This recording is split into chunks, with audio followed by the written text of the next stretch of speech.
ঝিয়ের পেটে মায়ের জন্ম, তোমরা ভেবে করবে কি? চাঁদের গায়ে চাঁদ লেগেছে, আমরা ভেবে করব কি? 6 মাসের এক কন্যা ছিল, 9 মাসে তার গর্ভ হলো, 11 মাসে 3টি সন্তান, কোনটা করবে ফকির? কথা একটু গভীরে চলে যাচ্ছে। আমরা জানি যে একটা নারী যখন সাবালিকা হয়, বড় হয়, এরপর তাদের বিয়ে হয়, বিয়ে হওয়ার পর তার সন্তান হবে। 10 মাস 10 দিন দুনিয়াতে আসার আগেও তার মায়ের গর্ভে থাকতে হয়, এরপর দুনিয়াতে আসতে হয়। কারণ প্রথম মাসে রক্তবর্ণ, দ্বিতীয় মাসে গোলাট বর্ণ, তৃতীয় মাসে মাংসপিণ্ড, চতুর্থ মাসে দেহ, পঞ্চম মাসে পঞ্চম আত্মা, ষষ্ঠ মাসে ষড়রিপু, সপ্তম মাসে সপ্তম সাগর, অষ্টম মাসে অষ্টপাশ, নবম মাসে নবভক্তি, দশম মাসে হাত পাও চক্ষু কর্ণ ত্বক বাক জিহ্বা নিয়ে দুনিয়াতে সন্তান আসে। 10 মাসে 10টা কাজ আছে। সন্তান তো দুনিয়াতে এমনি চলে আসবে না। কিন্তু এই গান লালন সাইজির কালাম বললেন 6 মাসের এক কন্যা ছিল, বাচ্চার বয়সই 6 মাস, সে আবার 9 মাসে গর্ভবতী হয়ে গেল, 11 মাসে আবার 3টা সন্তানের মা সে। চিন্তা করা যায় এইটা কিভাবে সম্ভব বাবা? যেখানে 6 মাসের একজন ছোট্ট বাচ্চা, তার তো ভালো মতো এখনো দুধ খাওয়াই সারে নাই, সে তো একদমই ছোট, সে না পারে কথা বলতে, না পারে কোনো কিছু করতে, হাঁটতেও পারে না, কিছুই করতে পারে না। তার শরীরে একটা মশা বসলে সে যে মারবে সেই সুযোগই তার নাই। বাচ্চাটাই 6 মাসের, তাহলে সে 9 মাসে গর্ভবতী কিভাবে হইল? আবার 11 মাসে 3টা সন্তান তার কিভাবেই হইল? ছোট্ট করে এই গানের মধ্যে যে কথা, আশা করি আপনি যেভাবে আমাকে বোঝাচ্ছেন সেভাবেই বোঝাবেন। লালন সাইজি তার গানে বললেন, আরে রেডিও যতই ছোট হোক, খবর তো বিবিসি থেকে আয়। তাই তাই তাই, ঠিক আছে কিনা? রেডিও যদিও ছোট, খবর একেবারে হ্যাঁ বিবিসি থেকে।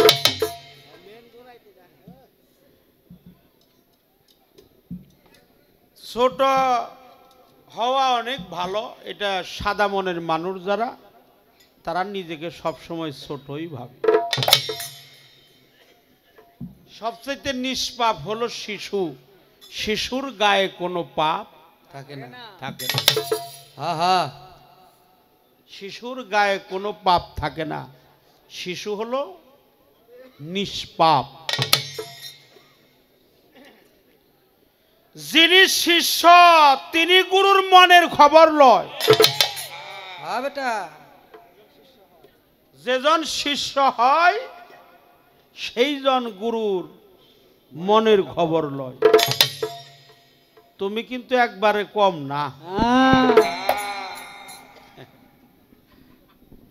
তুমি অনেক ভালো, অনেক ভালো, অনেক ভালো।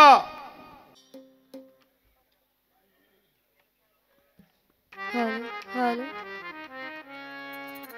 অত্যন্ত চমৎকার করে একটু লাগবে ভোকালটা। গান পরিবেশন করলেন এবং অনেক গুরুত্বপূর্ণ আলোচনা করলেন, আমরা শুনতে পারলাম। আসলে আলোচনা যখন গুরুজনরা করে, সেই আলোচনার মূল যে বিষয়বস্তু, যাদের সামনে এটা উপস্থাপন করছেন তারা এটা কতটুকু সুন্দরভাবে গ্রহণ করছে এরও আলাদা একটা বিষয় থাকে। আপনি যার সামনে কথা বলছেন সে কি আপনাকে গুরুত্ব দিচ্ছে কিনা, বা আপনার কথাটা মনোযোগ সহকারে শুনছে কিনা, সেটা কি সে আমলে আনবে কিনা, এই আমলে যদি সে না আনে আপনার এই গুরুত্বপূর্ণ কথা, তাহলে আপনার প্রচার সম্পূর্ণটাই সঠিক হলো না। তার জন্য কোনো মানুষ যদি কিছু বলে তার আগে অনেকবার চিন্তা ভাবনা করতে হয় যে আমার কথাটা মানুষ কতটুকু সুন্দরভাবে গ্রহণ করছে। আমি আসলে আপনাদের কাছে কৃতজ্ঞ এবং আপনাদের এই পরিবেশ দেখে মুগ্ধ। যিনি আজকে গুরুর ভূমিকায় এত সুন্দর আলোচনা করছেন, গান করেছেন, গান খুবই অল্প কিন্তু এর মধ্যে কথা অনেক বেশি, এবং কথাটা বেশি মনে হচ্ছে না, কারণ এত সুন্দর আলোচনা উনি করেছে, যে আলোচনা কেবলমাত্র গুরু শিষ্যের মধ্যে একটা এরিয়ার মধ্যে ঘরের ভিতরে হয়। আমাদেরকে ভালোবেসে এখানে অনেক জ্ঞানীজনরা আছেন, তার জন্য এই কথাগুলো না প্রচার করেছে আপনাদের মাঝে, কারণ আপনারা সেটা গ্রহণ করছেন। তাই এখানে এত এত মই মুরব্বিয়ান বসে আছে, আমার মনে হয় আমার দাদার বয়সী, যারা গান শুনতে শুনতে কথা শুনতে শুনতে অনেক ঊর্ধ্বে চলে গেছে।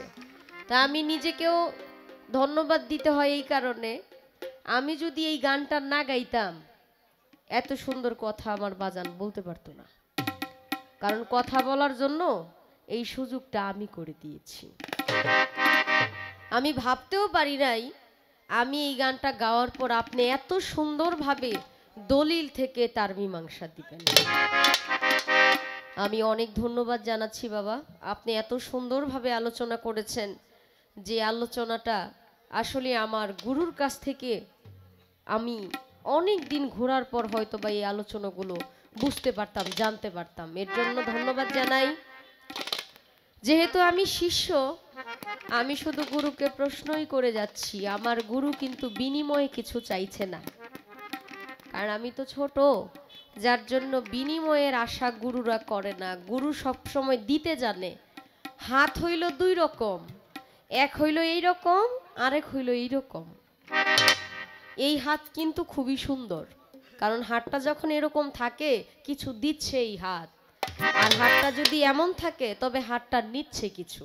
তা আমি শুধু সারা রাত্র আমার দয়ালের কাছ থেকে নিয়েই যাচ্ছি, কারণ তার হাতের দানের জায়গাটা অনেক অপরিসীম, যেটা বলে বোঝানোর মতো না।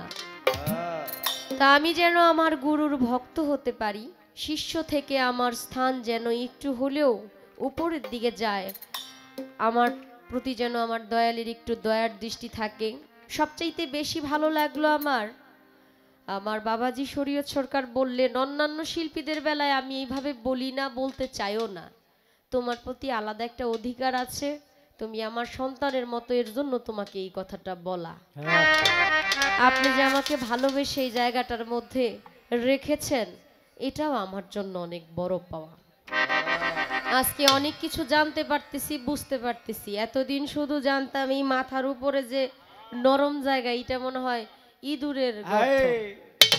এখন এই মস্তিষ্কের যে কতগুলা নাম এই জায়গাটার, এটা কিন্তু অনেক কিছু। তা আমি লালন সাইজির একটি কালাম করছি আমার শিষ্যের ভূমিকা থেকে। এই গানের মধ্যে তেমন বেশি কথা নেই, তেমন কিছুই নেই, কিন্তু এরপরও কিছু একটা আছে যেই কথাগুলো আমি সঠিকভাবে বুঝতে পারি না, জানতে পারি না। এই গানের পর অবশ্যই রাত্র যেহেতু অধিক হয়ে যাচ্ছে, সেই দিক লক্ষ্য করে গান রাখার চেষ্টা করব।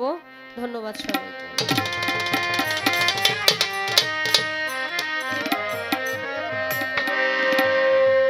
ঝিয়ের পেটে মায়ের জন্ম, ঝিয়ের পেটে মায়ের জন্ম, তোমরা তাদের বলবে কি, বলবে কি, চাঁদের গায়ে চাঁদ লেগেছে, আমরা ভেবে করব কি, চাঁদের গায়ে চাঁদ লেগেছে। ঝিয়ের পেটে মায়ের জন্ম, ঝিয়ের পেটে মায়ের জন্ম, তোমরা তাদের বলবে কি, বলবে কি, চাঁদের গায়ে চাঁদ লেগেছে, আমরা ভেবে করব কি, চাঁদের গায়ে চাঁদ লেগেছে।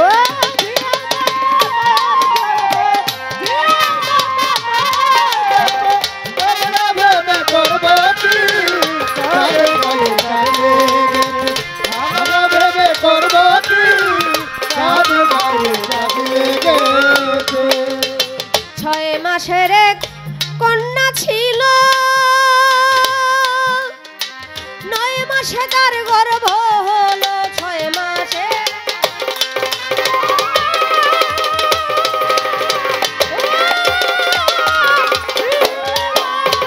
9 মাসে তার গর্ভ হলো, 11 মাসে 3টি সন্তান, 11 মাসে 3টি সন্তান, কোনটা করবে ফকিরি ফকিরি চাঁদের গায়ে চাঁদ লেগেছে তোমরা ভেবে করবে কি চাঁদের গায়ে চাঁদ লেগেছে তোমরা ভেবে করবে কি চাঁদের গায়ে চাঁদ লেগেছে তোমরা ভেবে করবে কি চাঁদের গায়ে চাঁদ লেগেছে ঘর আছে তার দুয়ার নাই লোক আছে তার বাক্য নাই ঘর আছে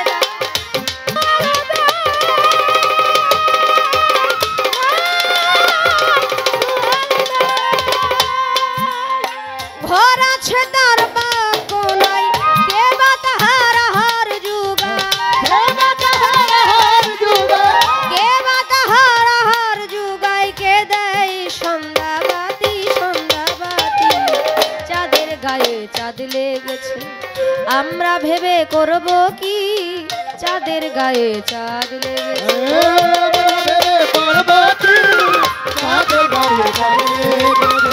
আমরা ভেবে করব কি চাঁদের গায়ে চাঁদ লেগেছে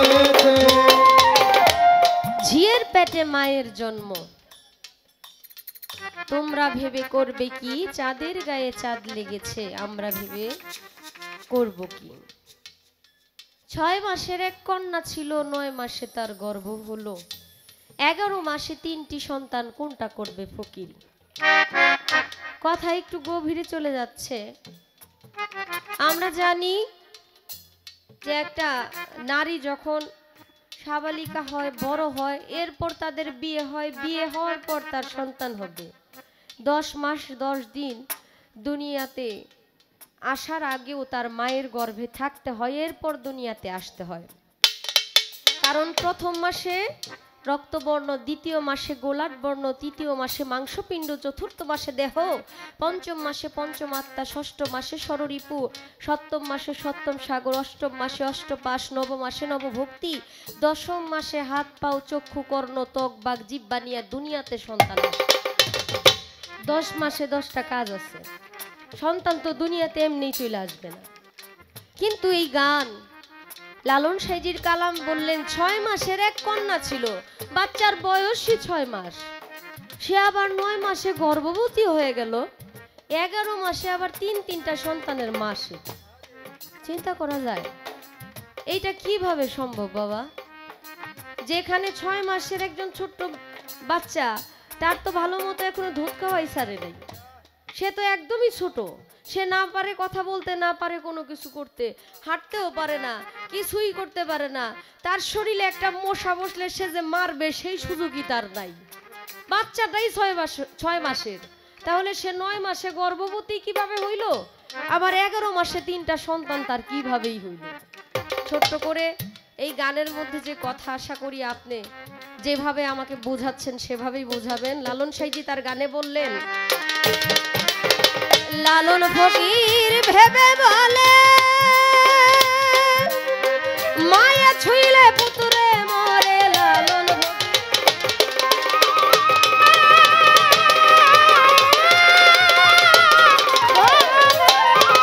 মায়া ছুইলে পুতুর মরে এই কথার ভেদ না জানিলে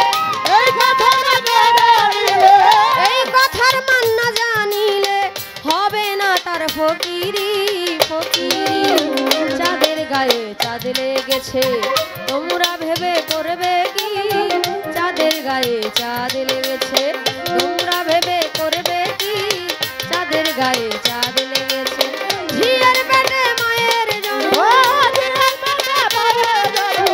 ঝিয়ের পেটে মায়ের জন্ম তোমরা তাদের বলবে কি চাঁদের গায়ে চাঁদ লেগেছে তোমরা ভেবে করবে কি চাঁদের গায়ে চাঁদ লেগেছে তোমরা ভেবে করবে কি চাঁদের গায়ে চাঁদ লেগেছে তোমরা ভেবে করবে কি চাঁদের গায়ে চাঁদ লেগেছে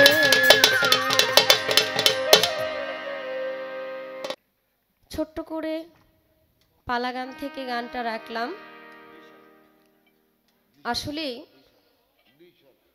শিষ্যের ভূমিকায় আমার গান ইচ্ছে করলেই অনেক কিছু বলা যায় না কারণ আদব এমন একটা জিনিস, মুর্শিদের দরবার, ভক্তের কাবা ঘর, জান্নাতের হাওয়া সেথায় বয়া যায়। বিশ্বাস ভক্তি থাকিলে মুক্তি কে জানে কার ভাগ্যে রয়। আমি যতদূর শুনেছি, একজন ভক্ত বা শিষ্য যদি গুরুর বাড়িতে যায়, গুরু যতক্ষণ সময় আলোচনা করবেন ততক্ষণ সময় যেন গুরুর মুখের দিকে ভক্ত না তাকায়, গুরুর চরণের দিকে যেন তার দৃষ্টি থাকে। হ্যাঁ, এমন আজিজি স্বরূপ ভাবে দাঁড়াতে হবে, গুরু যদি না বলে যে তুমি বসো, তাহলে বসাও যাবে না। গুরু এমন এক জিনিস। আমরা অনেক সময় তরিকার ভাই বোনরা সিন্নি দিয়ে দেয়, টাকা দিয়ে দেয়, যে দরবারে যাইতেছ আমার জন্য এই জিনিসটা নিয়ে যাও, আমার দয়ালকে এটা দিয়ে দিও। সাধকরা বলেছেন, আল্লাহওয়ালারা বলেছেন, তোমার হাদিয়া, তোমার নজরানা তুমি নিয়ে যাও, তুমি আরেকজনের নজরানা নিয়ে যাও না। কারণ তোমার নজরানা দয়ালের দরবারে কবুল হচ্ছে কিনা এটা তুমি নিজেই জানো না। তার জন্য অন্যের জিনিসটাও দয়ালের বাড়িতে নেওয়া সঠিক না। আসলে একজন আল্লাহর ওলি ছিলেন, মহান ওলি। আপনারা অনেকেই বিষয়গুলো জানেন। নিজামউদ্দিন আউলিয়া। নিজামউদ্দিন একজন ডাকাত ছিলেন, অনেক খুন করেছে জীবনে। সে আল্লাহর ওলি হয়েছিল। তারই এক ভক্ত ছিল যার নাম ছিল আমির খসরু। এই নিজামউদ্দিন আউলিয়ার ভক্ত আমির খসরু এতটা ভালোবাসতেন নিজের মুর্শিদকে, নিজের দয়ালকে, যে ভালোবাসার জন্য নিজের জীবন দয়ালের প্রেমে, দয়ালের নামে উৎসর্গ করে দিয়েছে। আরে কথাটা এই কারণেই বলছি, যার সাথে যার ভালোবাসা সে তার মতো হইয়া যায়। ডুব দিলে না ওরে মন তুই ভাবের দরিয়ায়। কায়েস যেমন লাইলির লাগি মজনু হইয়া, স্কুলের খাতা ভরিল লাইলির নাম লেখিয়া। মাস্টার বাড়ি মারে মজনুর হাতে, লাইলির হাত কাটিয়া যায়। মজনুর নাম কিন্তু মজনু ছিল না, মজনুর নাম ছিল কায়েস। সে লাইলিকে এত বেশি ভালোবাসতো, লাইলির বাড়ির কুকুরও যদি রাস্তায় দেখতো, এটারে ধইরা এই কুকুরের গালে মুখের মধ্যে চুম্বন করতো, এটা আমার লাইলির বাড়ির কুকুর। লাইলিকে ভালোবাসতে বাসতে সে কায়েস থেকে মজনু হয়ে গেছে, পাগল হয়ে গেছে। এই সমাজে অনেক প্রেমিক আছে, অনেক ভাবুক আছে, যাদেরকে দেখলে মানুষ বলে এত মজনু হয়ে গেছে। ঠিক তেমনি ভাবে আমির খসরু নিজামউদ্দিন আউলিয়ার এত বড় পাগল ছিল, এত প্রেমিক ছিলেন। নিজামউদ্দিন আউলিয়া একদিন ভক্তবিন্দুদেরকে জিজ্ঞেস করতেছে, বাবা তোমরা কি আল্লাহকে দেখেছ? আমির খসরু বলল, আমি আল্লাহকে দেখেছি। তুমি আল্লাহকে দেখেছ? হ্যাঁ, আমি আল্লাহকে দেখেছি, আল্লাহকে খাবারও খাওয়ায় দিছি এবং আল্লাহর হাতে পায়ে তেলও মেখে দিছি। এই কথা শোনার সঙ্গে সঙ্গে তরিকার ভাই বোনরা একটা কানাঘুষা শুরু করে দিল। আমির খসরু কি পাগল হয়ে গেছে? আমির খসরু যদি পাগল না হবে তাহলে সে কিভাবে এত বড় নাফরমানি কথা বলে যে আল্লাহকে সে খাওয়ায় দিছে, আল্লাহর হাতে মুখে সে তেল দিয়ে দিছে? এই কথা বলার সাহস সে কিভাবে পায়? এক কথায় দুই কথায় দরবারে যখন কানাঘুষা শুরু হয়ে যায়, নিজামউদ্দিন আউলিয়া বলল, বাবা আমির খসরু তুমি আর আমার দরবারে আইসো না। আমির খসরু দরবার থেকে বেরোয় তার বাড়িতে চলে গেল। আমির খসরু যখন চলে গেল, কিছুদিন পর নিজামউদ্দিন আউলিয়া কাওয়ালদেরকে ডেকে নিয়ে আসছে, কাওয়ালি গান শুনবে দরবারের মধ্যে। দরবারে যখন কাওয়ালি গান হচ্ছে, কাওয়াল এত সুন্দর শান করেছে, সামা করেছে, যেই কাওয়ালিদের কাওয়াল শুনে, গান শুনে নিজামউদ্দিন আউলিয়া তার টাকা পয়সা অনেক কিছু দিয়ে দিছে। পায়ের যে খরম জোড়া, সেই খরম জোড়া কাওয়ালকে দিয়ে দিছে। রাস্তা দিয়ে যখন যাচ্ছে আমির খসরুর বাড়ির পাশে দিয়ে রাস্তা। আমির খসরু ঘর থেকে বের হইয়া রাস্তার পাশে দাঁড়ায় থাকে, আমার দয়ালের খবর যদি কোনো পাওয়া যায়। দেখে কাওয়াল যাচ্ছে, কিন্তু কাওয়াল যাওয়ার সময়ও কারো প্রতি যদি কারো মহব্বত থাকে, তার শরীরের ঘ্রাণটাও খুব পরিচিত হয়ে যায়। সে কি খাইতে পছন্দ করে, দয়াল কাকে বলে আর শিষ্য কাকে বলে, আমার দয়াল কোন জিনিসটা খাইতে পছন্দ করে এটা আমার মনে রাখতে হবে। আমার দয়াল কোন পোশাকটা পরে সেটা আমার খেয়াল রাখতে হবে। আমার দয়াল কিভাবে হাঁটে, তার কাইকগুলো সে কিভাবে দেয়, কতটুকু কাইক সে ফালায়, সেটা আমার খেয়াল রাখতে হবে। আমার দয়াল কি খাইতে পছন্দ করে, কিভাবে কথা বলে, আমার দয়াল কিভাবে তাকায়, সবকিছু আমার খেয়াল রাখতে হবে, তবেই তো আমি শিষ্য হব, ভক্ত হব। আমির খসরু কেন যেন তার ভিতরে মনে হচ্ছিল যে আমার দয়ালের শরীরের ঘ্রাণ আমি পাইতেছি, আমার দয়ালের জিনিসপত্র কেন যেন মনে হচ্ছে আমার দয়ালের কিছু এই রাস্তা দিয়ে যাচ্ছে। কাওয়াল যখন যাইতেছে দেখে ওই খরম জোড়া নিয়ে যাইতেছে। আমির খসরু বলল, ভাই তুমি এই খরম জোড়া কই পেয়েছো, কোত্থেকে নিয়ে আসলা বলো আমাকে। কাওয়াল বলল, আমি নিজামুদ্দিন আউলিয়ার বাড়িতে গান করে আসছি, সামা করে আসছি, উনি অনেক টাকা পয়সা দিছে, আমাকে খুশি হইয়া এই চটিগুলা দিয়ে দিছে, খরমগুলা দিয়ে দিছে। আমির খসরু বলল, ভাই তোমাকে করজোড়ে বলতেছি, তুমি এই খরম জোড়া আমাকে দিয়া দাও, তুমি বিনিময়ে যা চাও আমি তোমাকে সব দিয়ে দিব, কিন্তু খরমগুলা আমাকে দিয়া দাও। কাওয়াল মনে মনে ভাবে এই তো সুযোগ যায়, বলতেছে আমাকে টাকা পয়সা দিতে হবে, তোমার জায়গা জমি যা আছে সব আমার নামে লিখে দিতে হবে। আমির খসরু দ্বিতীয়বার চিন্তা করলেন না, এই সামান্য খরম জোড়ার জন্য আমি আমার সম্পত্তি কেন লিখে দিব। সব সম্পত্তি লিখে দিয়ে ওই খরম জোড়া নিয়ে দয়ালের বাড়ির দিকে রওনা হয়েছে। দয়ালের বাড়ির দিকে যখন রওনা হয়েছে, দয়াল তো অন্তর্যামী, সবই জানে, চোখ বন্ধ করলে যে সবকিছু বলতে পারে। তার শিষ্য খরম জোড়া নিছে সেটা তো তার অজানা না, সে তো এটা জানে। খরম জোড়া মাথায় নিয়ে আনন্দের সাথে যখন যাচ্ছে, আল্লাহর কুদরতে আকাশ মেঘলা হয়ে গেছে, মেঘাচ্ছন্ন হয়ে গেছে, আকাশে মেঘ জমে গেছে, তুফানে শ্বাস করেছে। নিজামুদ্দিন আউলিয়া অন্যান্য ভক্তদেরকে বলল, বাবা তোমরা সকল দরজা জানালা বন্ধ করে দাও, মেন গেট লাগায় দাও, তুফান হবে। আকাশে মেঘাচ্ছন্ন হয়ে গেছে, মেঘ বয়ে যাচ্ছে, তুফান হবে, তোমরা দরজা জানালা লাগায় দাও। দরজা জানালা সব লাগায় দিছে। আমির খসরু আইসা দেখে এই তুফানের মধ্যে দরজা জানালা সব বন্ধ। সে ডাকাডাকি করলেও তার ডাক দরবারের সেই মূল ঘর পর্যন্ত, খাস কামরা পর্যন্ত যাবে না। সে কোনো কিছুই খুঁজে পাচ্ছে না, কিভাবে দয়ালের দরবারে হাজির হবে। ড্রেন দিয়া পানি আসতেছে, বাড়ি থেকে পানি, বৃষ্টির পানি বাড়ি থেকে জমে যে ড্রেন আছে, ওই ড্রেন দিয়া যখন পানি আসতেছে, আমির খসরু ভাবলো এই ড্রেনের ভিতরে মাথা ঢুকায় দেই, আস্তে আস্তে আমি দরবারের ভিতরে ঢুকে যাব। যখন মাথা ঢুকায় দিলেন ড্রেনের ভিতরে, মাথাটা যখন ঢুকে গেছে, মাথা বের করতে পারতেছে না এবং ভিতরেও যাইতে পারতেছে না। ড্রেন বন্ধ হয়ে গেল। বন্ধ হয়ে যাওয়ার সাথে সাথে বাড়িতে পানি আটকে গেছে।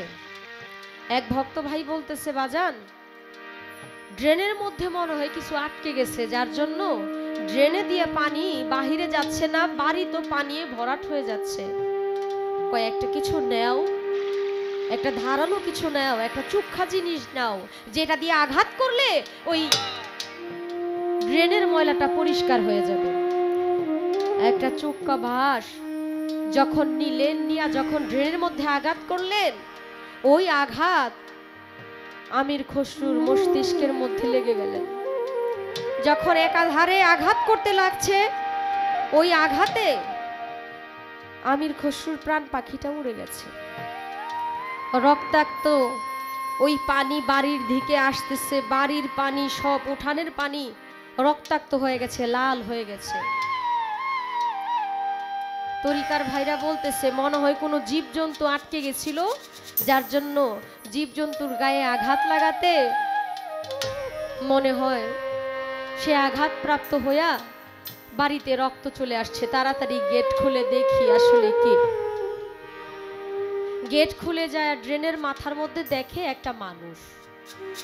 যখন তাকে বাহির করলো, বাহির করে দেখে যে ওইখানে আর কেউ না, তরিকার ভাই আমির খসরু পড়ে আছে। আমির খসরুকে দেখার পর সাথে সাথে দয়ালের নিজামুদ্দিন আউলিয়ার কাছে যায় বললেন, বাজান এটা তো আর কেউ না, আমাদেরই তরিকার ভাই আমির খসরুকে আমরা নিজের হাতে হত্যা করেছি। নিজামুদ্দিন আউলিয়া বলল, তার জানাজার কাজ সম্পূর্ণ করো। তাকে কাফন পরানো হইল। জানাজার কাজ করে যখন শেষবারের মতো মাটির ঘরে রাখা হইল, তাকে মাটি দিয়ে দিবে, এই সময় এক তরিকার ভাই বলতেছে, আমরা কি শেষ দেখাটা দেখতে পারি না তাকে? আয়শা দেখে, শেষ দেখাটা দেখতে যায়, দেখে এখানে আমির খসরু নাই, আমির খসরুর জায়গায় নিজামুদ্দিন আউলিয়া নিজেই শুয়ে আছে। গুরুর প্রতি ভালোবাসা মহব্বত এমন এক জিনিস, নিজের মধ্যে আর নিজের অস্তিত্ব থাকে না, যেখানে গুরু শিষ্য একাকার হয়ে যায়। আসলে এই কথা বলার একটাই কারণ, ভক্তর মতো ভক্ত হইলে, গুরুর প্রতি আশ্বাস থাকলে, ভরসা থাকলে ওই রকম হওয়া সম্ভব। যদি আমি সঠিক ভক্ত না হইতে পারি, আমার কি অবস্থা হবে? আমি দয়ালের চরণ দাসী হইতে চাই, আমি তার সেই পবিত্র মুখ দেখতে দেখতে যেন বিদায় হইতে পারি। সেই জায়গা থেকে আমার একটি গান, আশা করি আপনাদের ভালো লাগবে।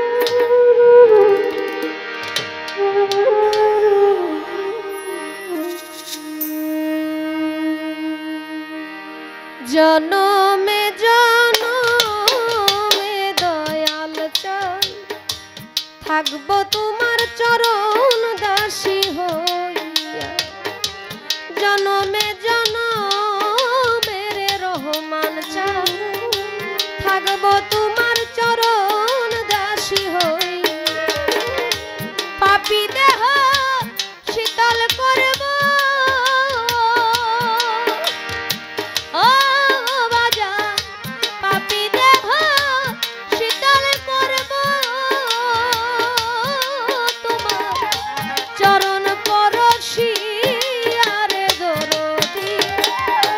থাকবো তোমার চরণ দাসী হইয়া। জনমে জনমে দয়াতে, থাকবো তোমার চরণ দাসী হইয়া। জনমে জনমে দয়াতে, থাকবো তোমার চরণ দাসী হইয়া। কেমন জানি হইয়া গেলাম তোমার নয়নে ডুব দিয়া রে দরদ আমার, নয়নে ডুব দিয়া ও বাজান। কেমন জানি হইয়া গেলাম গো তোমার নয়নে ডুব দিয়া, নয়নে ডুব দিয়া।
রইয়াছো লুকাইয়া গো কোথায় রইয়াছো লুকাইয়া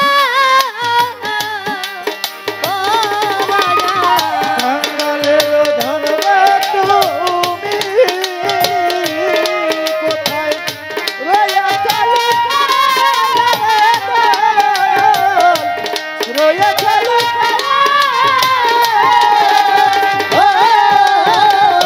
কাঙালের ধন রহমান চাল ও বাজান রইয়াছ লুকাইয়া গো কোথায় রইয়াছ লুকাইয়া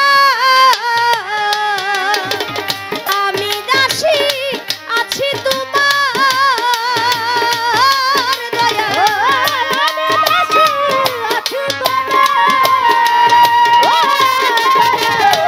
আমি দাসী আছি তোমার ও রহমান চান পন্থ পানে যাইয়া গো দরদি থাকবো তোমার চরণ দাসী হই জনমে জনমে গো দরদি থাকবো তোমার চরণ দাসী হই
যদি পাঠাও ভবে পূর্ণ জন্ম দিয়া গো বাজান আমার পূর্ণ জন্ম লইয়া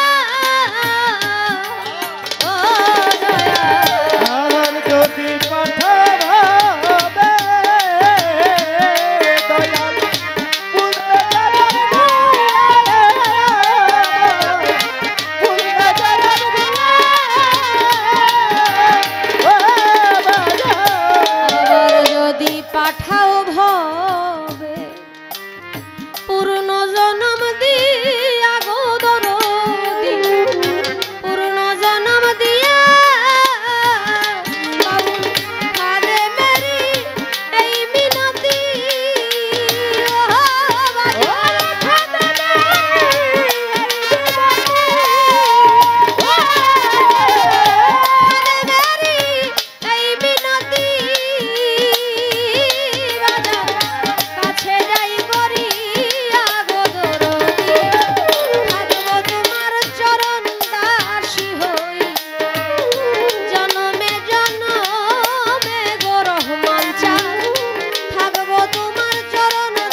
তোমারে না দেখলে রে আমার ওরে ঘরে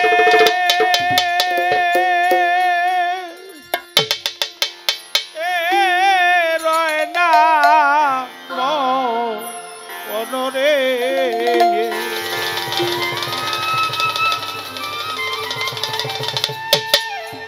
তুই আমার বন্ডে বন্ধু তুই আমার জীবন তোমার না দেখলে ঘরে রয় না মনরে তোমারে না দেখিলে আমার ঘরে রয় না মনরে।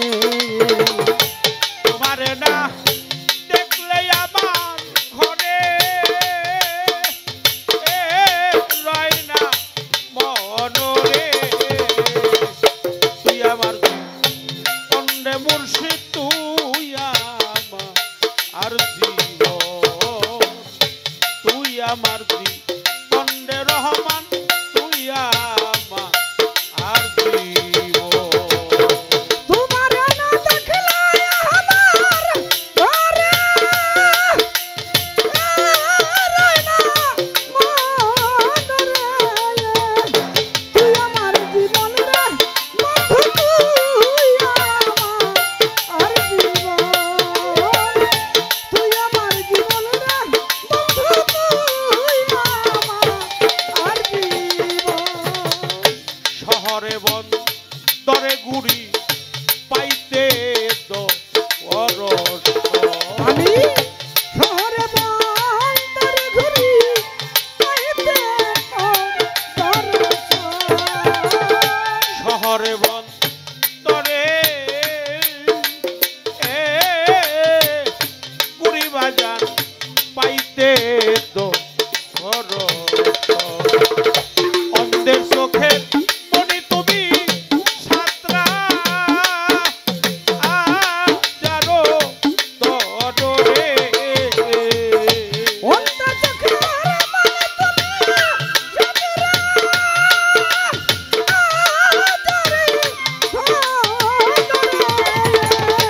অন্ধের চোখে মনি তুমি সাতরা জানো তরে তুই আমার বন্ধে বন্ধু তুই আমার আর জীবন তুই আমার বন্ধে মুর্শিদ তুই আমার আর জীবন আরে তোমারে না দেখিলে আমার ঘরে রয় না মনরে। তুই আমার জীবন রে বন্ধু তুই আমার জীবন। তুই আমার জীবন রে বন্ধু তুই আমার জীবন। তোমার আমার ছিল বন্ধু প্রেমেরই বন্ধন আরে তোমার আমার ছিল বন্ধু প্রেমেরই এই বন্ধন। তোমার আমার ছিল বন্ধু প্রেমেরই বন্ধন আমায় ছেড়ে চলে গেলি পরে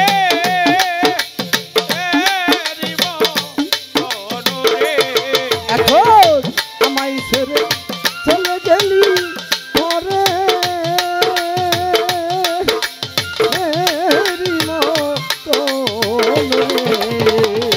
আমায় ছেড়ে চলে গেলি পরে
তোমার আশায় আছি বন্ধু থাকবো তোমার আশায় আছি আছি আমি থাকবো ওই সালামে মনে হলে চলে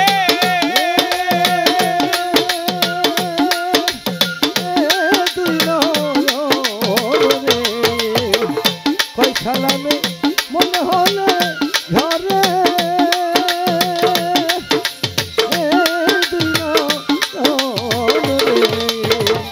তুই আমার পন্ডে বন্ধু তুই আমার জীবন তুই আমার পন্ডে বন্ধু তুই আমার জীবন তোমারে না দেখলে আমার ঘরে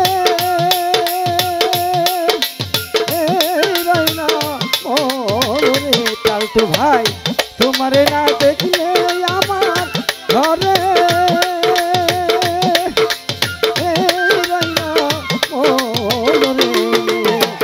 তুই আমার জীবন রে টালটু ভাই তুই আমার আর জীবন তুই আমার জীবন রে বন্ধু তুই আমার আর জীবন শহরে বন্দরে গুড়ি পাইতে আমি শহরে বন্দরে ঘুরি পাইতে তোর দর্শন শহরে বন্দরে পুরি বাবা পাইতে অঙ্গেতে টায়া দিতাম তুলো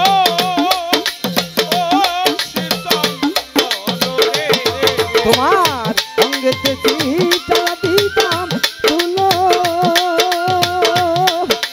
ও শিরজন রে অঙ্গেতে টায়া দিতাম তুলো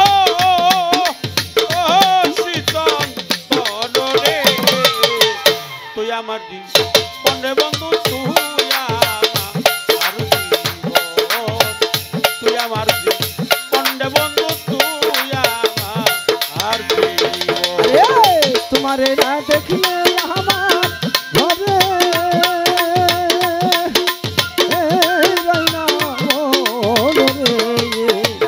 তুই আমার জীবন রে বন্ধু তুই আমার জীবন তুই আমার জীবন রে বন্ধু তুই আমার জীবন একবার দেখি তোমার আমার ছিল বন্ধু একবার যদি পাইতাম করে করিতা আমাকে একবার যদি পাইতাম আমি বন্ধু করিতা ওই সালামে মনে হলে চলে তুই নরে কই সালামে মনে হলে ঘরে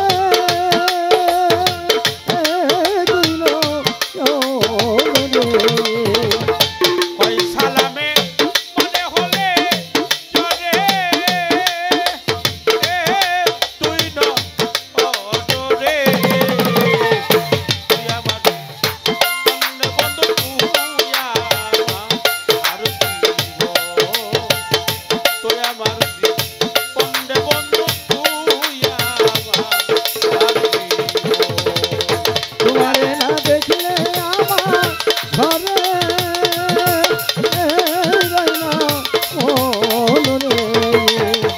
তুই আমার জীবন রে তুই আমার জীবন তুই আমার সবার জন্য না এর আগের স্টেজটা ভালো ছিল হ্যালো হ্যাঁ যার জীবনে কোনো কিছু হারায় নাই সে কখনো হারানোর ব্যথা বুঝতে পারে না। যার জীবনে কোনো কিছু হারায় নাই সে কখনো হারানোর ব্যথা বুঝে না। কার কাছে জানাবো?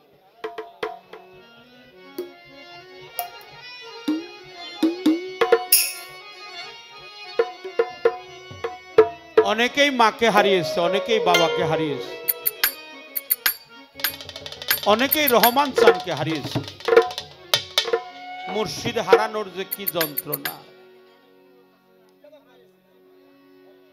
সেই মন থেকে আপনারা অনেকেই মাকে হারিয়েছেন, বাবাকে হারিয়েছেন, অনেকেই জোড়ার ভাই কেউ হারিয়েছে। হারানোর যে কি জ্বালা গো, প্রেমের যে কি জ্বালা, সহজে কেউ বুঝে না। যার হারায় সেই তো জানে। আজকে যদি আমার রহমান চান থাকতো, আমি প্রেমালিঙ্গনে দীনবন্ধুর গলায় একটা ফুলের মালা পরে দিতাম। আমার মতো এতিম আর এই জগতে কেউ না। এতিম জানে এতিমের জ্বালা, কাঙাল জানে কাঙালের জ্বালা। আমরা সবাই কাঙাল, কাঙাল বেশে অনেক দূর থেকে আপনাদের চরণ পাশে আসছি বাবা। আমি ক্ষমা চাই, ক্ষমা চাই, ক্ষমা চাই, ক্ষমা চাই। আমি একেবারেই কাঙাল। আমার মাও নেই, আমার বাবাও নেই।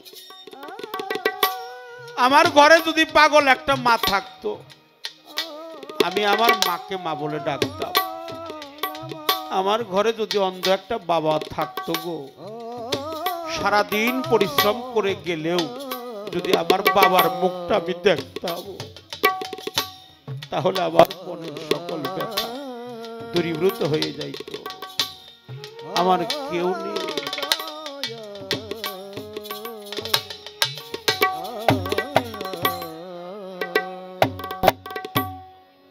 আমার তালটু ভাই যার কারণে আমার এখানে আসা, আমি তার প্রতি শ্রদ্ধা জানাই। কালো ভাই, আমার কালো ভাইয়ের প্রতি শ্রদ্ধা।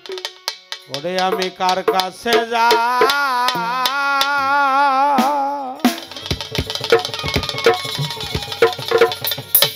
জানাবো ব্যথা,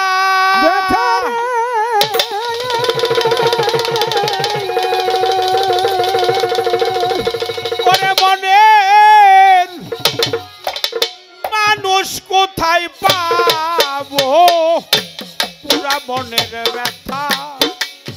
ও ব্যথা কার কাছে জানাবো, কার কাছে জানাবো ব্যথা।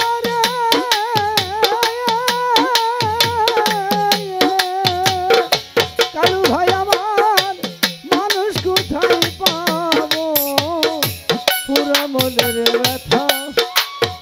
ও ব্যথা কার কাছে জানাবো, আমার এই হৃদয় ভাঙা ব্যথা। ও লালটু ভাই কার কাছে জানাবো। মায়ের কাছে কইলে দুঃখ, আমার মায়ের কলজা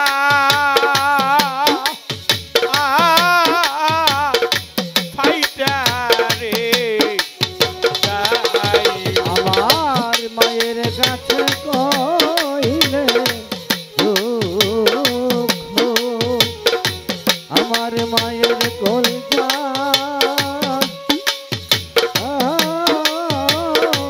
ফাইটা রে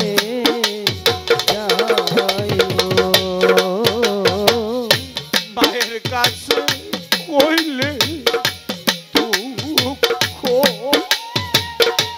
আমার মায়ের কলজা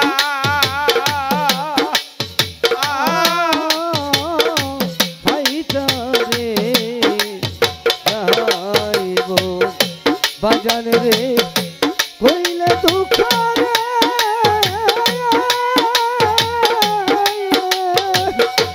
আমার দুঃখে বাগান বইরা যাইব, পুরা মনের ব্যথা।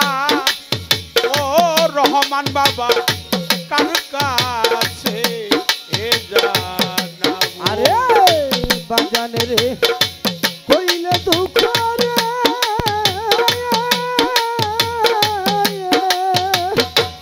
আমার দুঃখে বাজান মইরা যাইব, পুরা মনের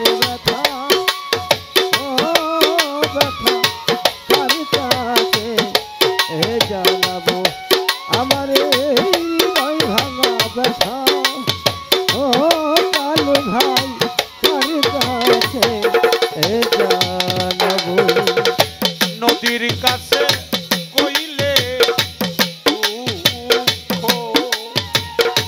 ওই না নদীর জল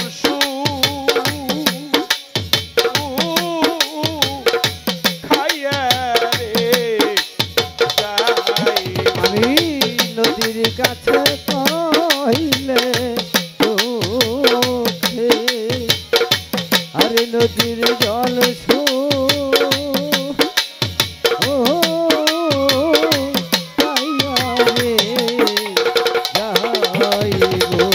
পাহাড়ে রে কইলে ব্যথা,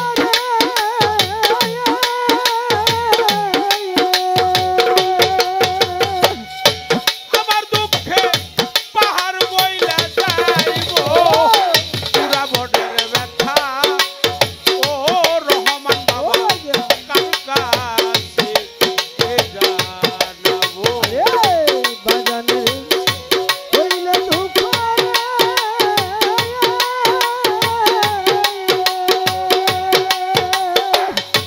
আমার দুঃখে বাজান বইলা যাইব পুরা মনের ব্যথা ও ব্যথা কার কাছে জানাবো আমার এই হৃদয় ভাঙা ব্যথা ও ব্যথা কার কাছে জানাবো ওইরা নজং গলা মাঝে বৈশায় একটা ব্যথা আর মালা রে কাঁদবো। আমি ওই রান জঙ্গলা মাঝে বৈশায় একটা ব্যথা মালা রে বাজবো অহিরা নজং গলা মাঝে বৈশায় একটা ব্যথা আর মালা রে কাঁদবো। পাইলে আমার রহমান জান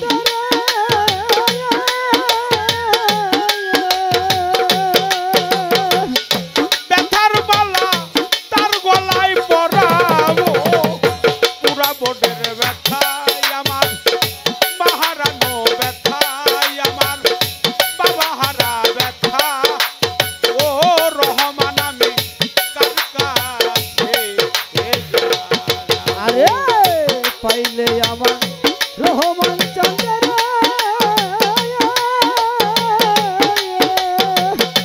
ব্যথার মালা তার গলে পরাবো পুরা মনের ব্যথা ও ব্যথা কার কাছে জানাবো আমার এই হৃদয় ভাঙা ব্যথা ও ব্যথা কার কাছে জানাবো অসময়ে কোথায় আসরে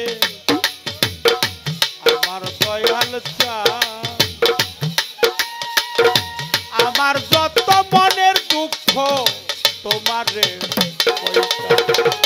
দয়াল হারা কাঙাল আরে আমি দয়াল হারা কাঙাল আমি কার কাছে কই ও প্রাণ সখী রহমান হারা কাঙাল আমি আরে কার কাছে কইও প্রাণ সখী রহমান হারা কাঙাল আমি কার কাছে কইও প্রাণ সখী দয়াল হারা কাঙাল আমি নাই মোর পিতা নাই মোর মাতারে ওরে আনিস নাই তো জোরার পাই অসময় নিদানের কালে আমার তরি কারোবার ভাইয়ে জানে ভাইয়ের জামা আমার ভাইয়ের জানে ভাইয়ের জানা তরিকার ভাই কলার বালা ভাইয়ে জানে ভাইয়ের জানা আমার তরিকার ভাই গলার মালা ভাইয়ের জানে ভাইয়ের জানা তরিকার ভাই গলার মালা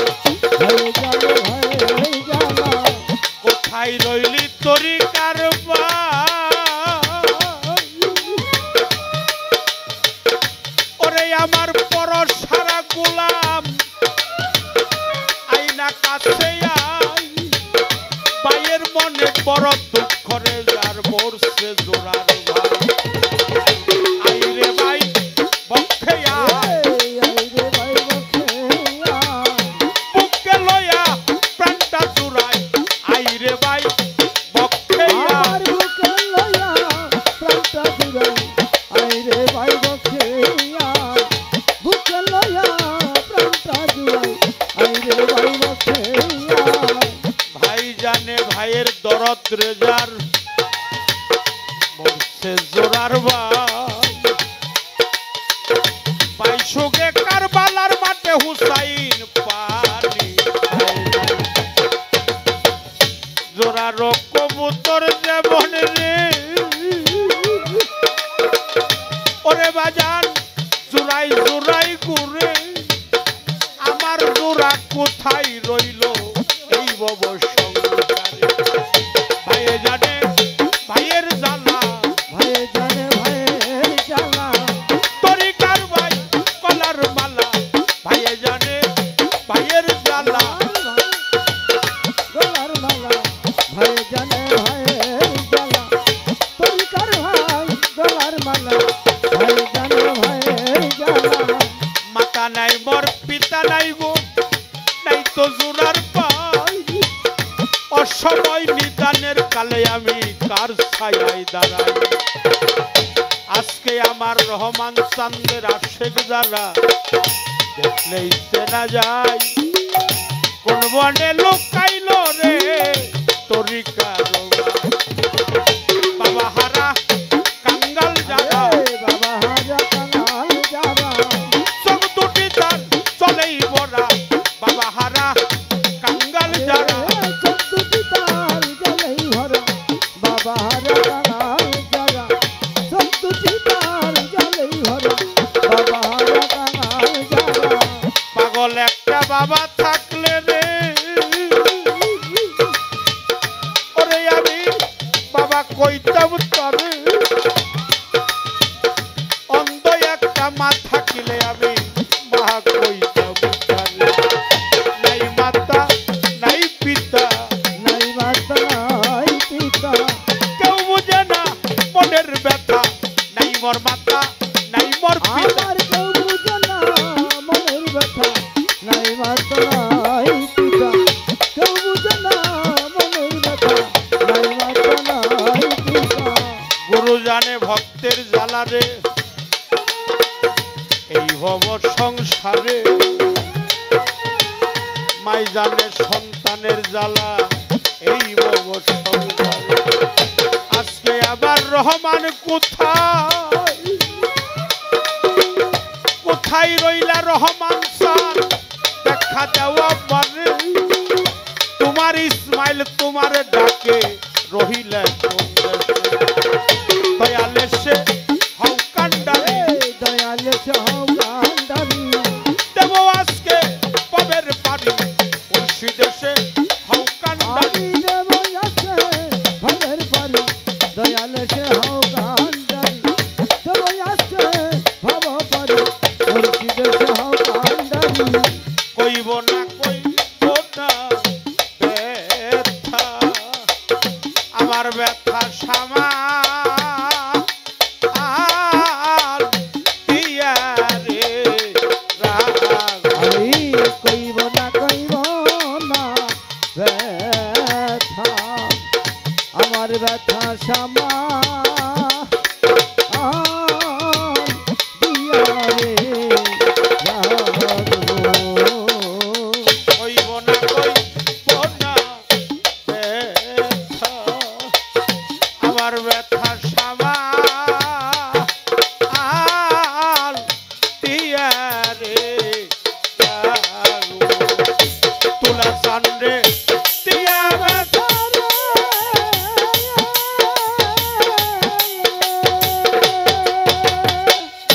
ওরে সরকার রশিদ বিদায় দিল পুরা মনের ব্যথা ও ব্যথা কার কাছে এ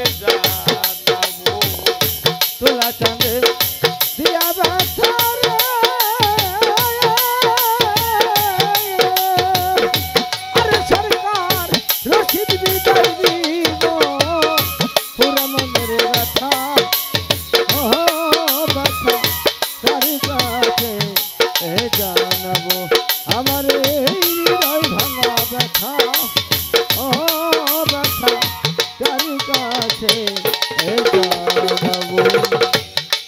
আবার কইব না কইব না দুঃখ, আমার দুঃখ সামা আর তিয়ারে আমি কইব না ব্যথা, আমার ব্যথা সামা